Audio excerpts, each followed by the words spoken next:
লম্বা চুলটা ভালো করে বেনুনি করে মুখটা ধুয়ে শাড়িটা গায়ের ওপর ফেলে দেখে নিচ্ছিল স্নেহা। ওয়াও, সত্যি মা দারুণ সুন্দর শাড়িটা বের করে দিয়েছে, কিন্তু শাড়ি পরা নিয়েই যত সমস্যা ওর, ঠিকমতো ম্যানেজ করতে পারে না। অথচ মিঠুটা এখনও এলে না বিয়ে করে, ওর 12টা বেজে গেছে। এই সব 7-5 ভাবছিল ও। মনে পড়ল মায়ের কথাগুলো আবার। ছেলের বাড়ি থেকে বলে দিয়েছে, জানিস তো, যতক্ষণ না ওর দিদি দেখবে ততক্ষণ ওরা পাকা কথা দিতে পারবে না।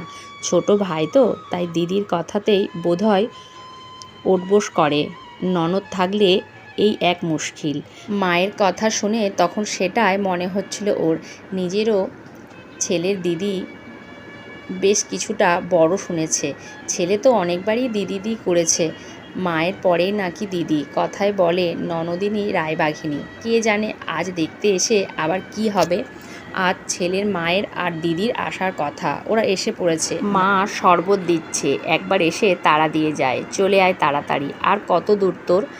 তখনও শাড়ি নিয়ে হিমশিম খাচ্ছে স্নেহা। মা কুঁচিটা ঠিক করেই দৌড়ো দিল, ঘরে আসো। স্নেহা সবার দিকে তাকিয়ে একটু হেসে, মনে হচ্ছে ওই ছেলের দিদি। হঠাৎই ভদ্রমহিলা উঠে আসেন।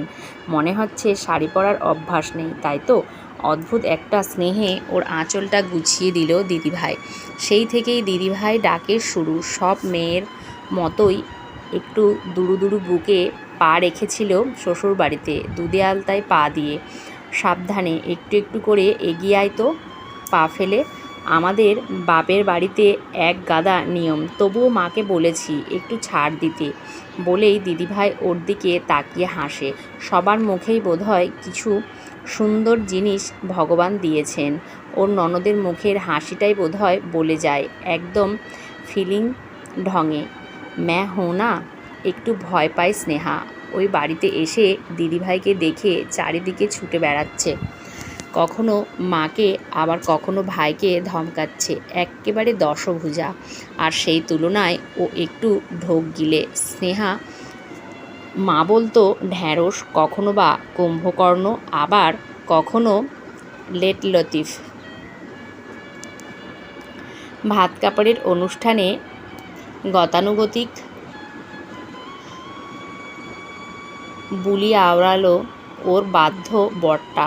শুধু দিভাই বলল, আজকাল মেয়েরা শুধু ভাত কাপড়েই সন্তুষ্ট থাকে না, তার সাথে ঘোরা, বেড়ানো, বিউটি পার্লার, শখ সব আছে। সব কিছুর দায়িত্ব নেই, সবার সাথে হাসে স্নেহাও। এই যে ভাই বউ, তোরও ছাড় নেই, বলে ফেল। আজ থেকে নিজে ভালো থাকার আর সবাইকে ভালো রাখার দায়িত্ব নিলাম। তার মধ্যেই ঘি ভাত দিতে গিয়ে এখানে ওখানে ফেলে ছড়িয়ে একাকার করেছে। বাড়িতে অপকর্ম করলে মায়ের দিকে তাকাতো কখনো। হঠাৎ চোখ পড়ল দিদিভাইয়ের দিকে আর ওর বরের দিকে। পাজিটা মিটমিট করে হাসছে, দিদির দিকে তাকিয়ে যেন বলতে চাইছে একেবারে কাজে অষ্টরম্ভা। হঠাৎই দিদিভাইয়ের গলা শোনে, এই একদম হাসবি না, ছেলে মানুষ, নার্ভাস হয়ে গেছে নতুন জায়গায়, তার ওপর নতুন শাড়ি, মাথায় ঘোমটা, অনেক হয়েছে, এবার ওকে নিয়ে খেতে যেত। মুখটা শুকিয়ে গেছে মেয়েটার। এই হচ্ছে স্নেহার ননদ, যাকে ও দিদিভাই বলে ডাকে। প্রথমে মনে হলেও আজকালকার আর কিছু মনে হয় না। এমনকি বোকা দিলে বা শাসন করলেও রাগ হয় না স্নেহার। আসলে দিদিভাইয়ের কথায় বড় মায়ের ছোঁয়া পায়। পাজি বোধহয় ওর বরটাই। দিদির আদরে একদম বিগড়ে গেছে। আর শাশুড়ি মা তো মোটামুটি মেয়েকে ভয় পান। আসলে 2 বেলা ফোন করে ওষুধপত্র, খাওয়া দাওয়া সব কিছুর খবর নেয় দিদিভাই। স্নেহাও আজকাল উনি অনিয়ম করলেই বলে, ঠিক আছে আমি তো পারবো না তোমায় কন্ট্রোল করতে, তাহলে দিদিভাইকে একটা ফোন করি, ব্যাস। ম্যাজিকের মতো সব হয়ে যায়, আর উনিও একদম বাধ্য মেয়ে হয়ে যান।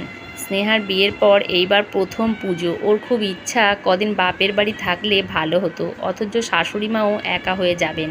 তাই বর একটু কিন্তু করছে। ও বুঝতে পারছে না, হয়তো দিদিভাইকেও ভয় পাচ্ছে। শেষে মুশকিল আসান করলো দিদিভাই, এখানে 2 দিন থেকে যা, তারপর ওখানে গিয়ে অষ্টমী নবমী কাটিয়ে একেবারে বিজয়া করে আসিস।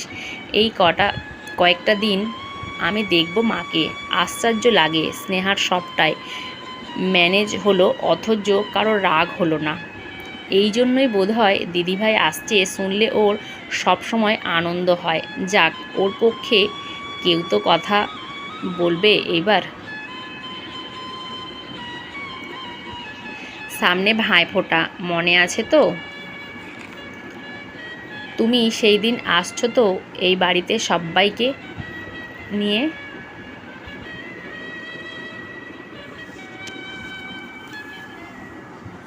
একদম নয়, একটা ভাই আমার সারা বছর হাপিত্যেশ করে থাকে দিদি খাওয়াবে বলে, তাই তোরা দুজনেই চলে আসবি। তুই একা একা কী করবি শুনি সারাদিন?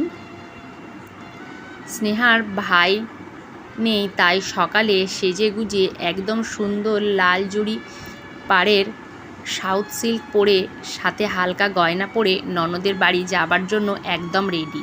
ওরে বাবা, অনুষ্ঠান কার, আমার না তোমার? যার ড্রেস দিয়েছো রাস্তা দিয়ে নিয়ে যাওয়ার তো মুশকিল।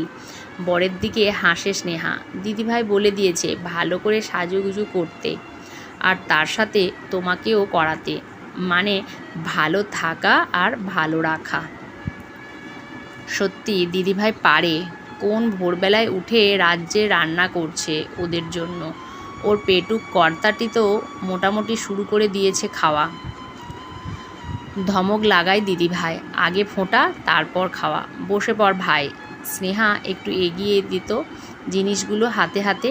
দিদিভাইয়ের হাতে হাতে মেঝেতে বাবু হয়ে বসে সব এগিয়ে দেয়। প্লেট ভর্তি সাজানো কত রকমের মিষ্টি, লুচি, তরকারি, পায়েস। ফোঁটার পর ভাইয়ের হাতে তুলে দেয় পায়েস মিষ্টিটা দিদিভাই। খাবি? দাঁড়া, কিন্তু একটু পরে।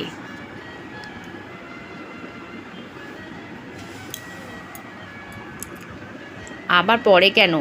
লুচি ঠান্ডা হয়ে যাচ্ছে তো। ততক্ষণে ভাইয়ের পাশে আর একটা আসন পেতে শাসনের স্বরে ডাকে দিভাই, স্নেহা বসে যাও ওখানে, জলদি।